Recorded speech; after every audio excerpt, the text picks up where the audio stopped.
is my hydrangea that's growing on my porch. I pruned it up and now we're getting ready for new leaves. This is the beginning process, and today is July 9th.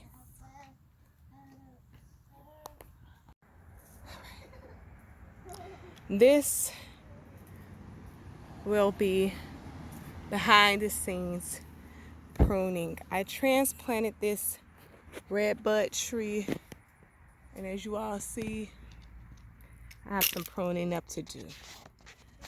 I do not want these shoots to actually block my path. I like to be able to walk.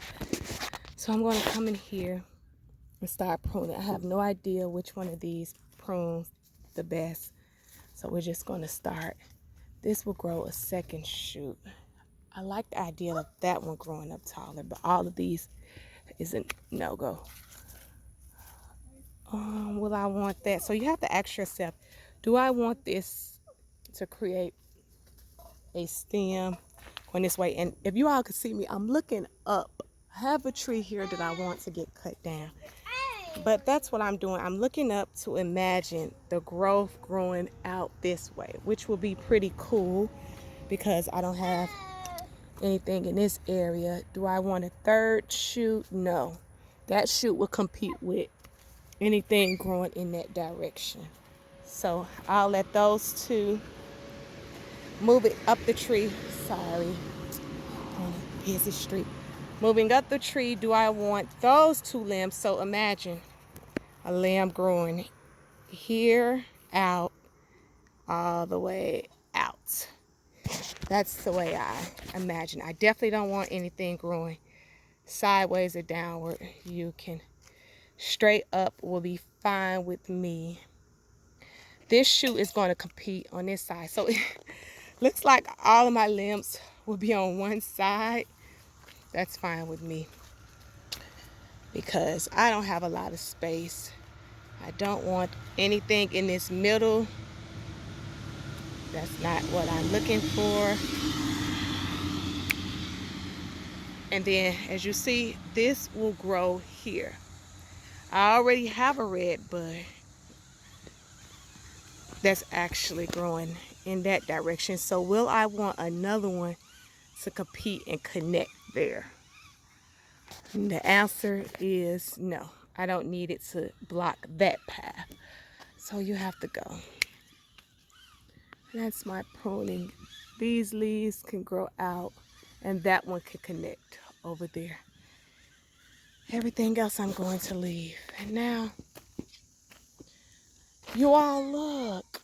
My azaleas is coming around for another rebloom.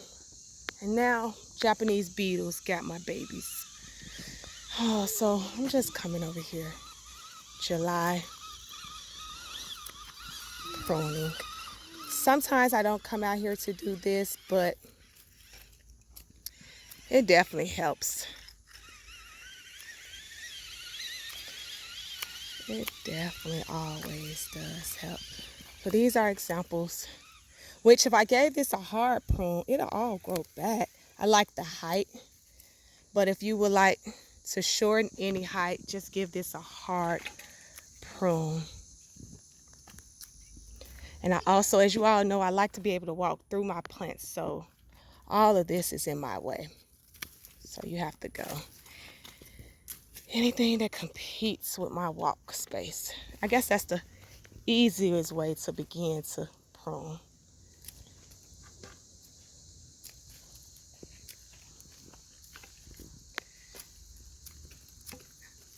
This is my July chores therapy.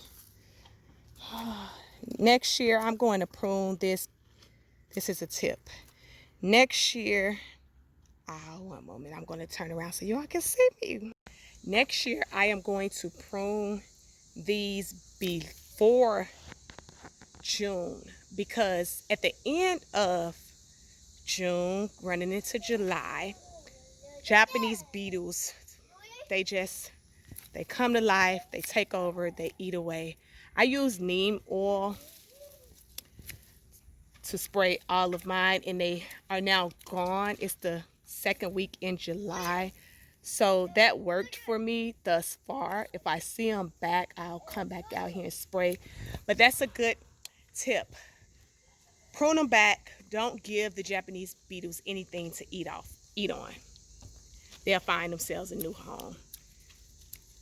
All right, back to pruning.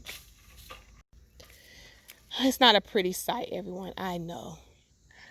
But sometimes in gardening, everything won't be a pretty sight. But guess what? The next round will be. It'll be really pretty. Pelums, you all. This is the Loropetalum, which is getting ready to do its second round of flowering, which will be some pink flowers. You all can't see it, but just wait for it. It's going to be beautiful.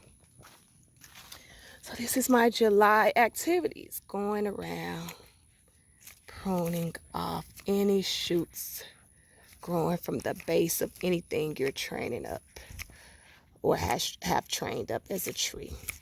You don't want the energy down here. It's almost time for the summer fertilizing for plants that require a second dosage. What else? Is there anything else? My daphniums are about to give out some new buds here. Some of them are already spent.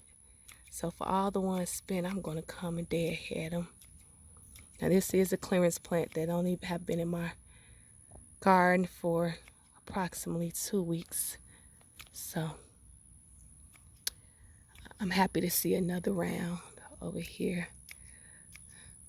Them pretty deep blue flowering. That's how I come in here to deadhead. Now I know I have to come in here next to get rid of, look at this. And it's did that because it's split.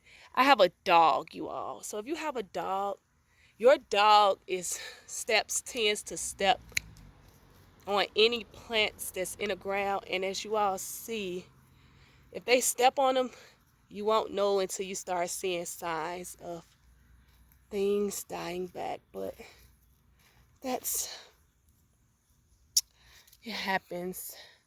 It happens.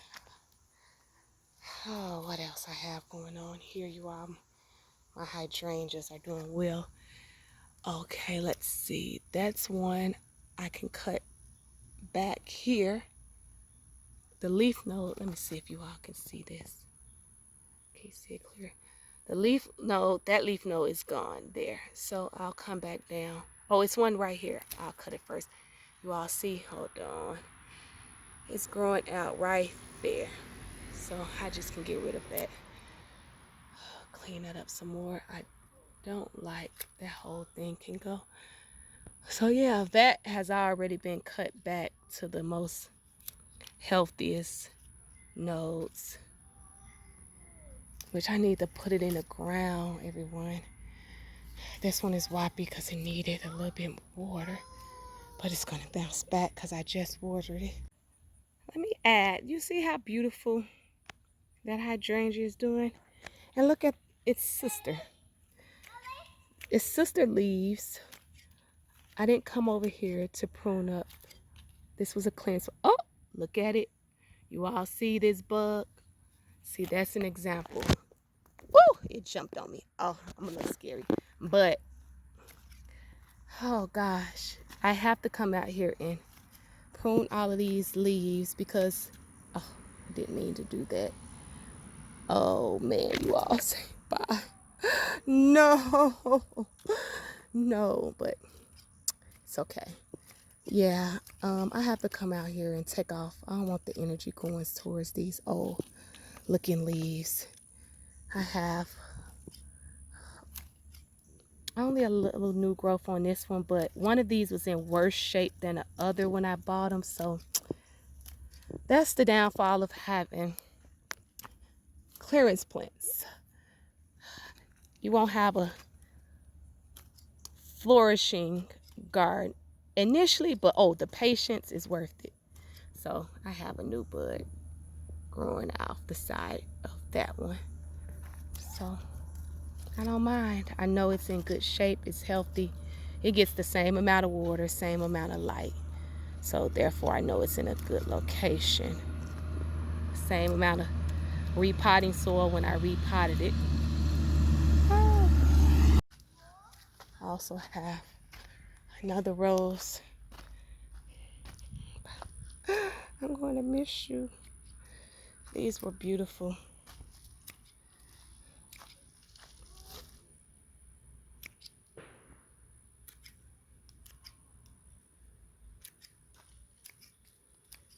I'm looking forward to getting, I think I have to have 1,000 subscribers to go live, but I'm looking forward to it. So I'll get there one day. It's no rush for me.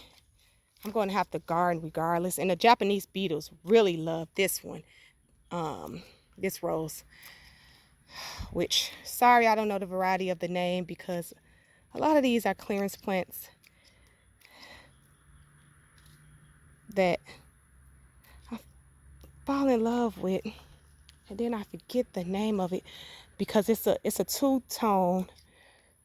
It grows two variety, a red and a white rose on it. So it's not a common rose at all, but Japanese beetles don't mind that. All right, you all, I guess that sums up a little bit of my June, more pruning to do, but a little bit of my July, I apologize, July chores. Bye-bye.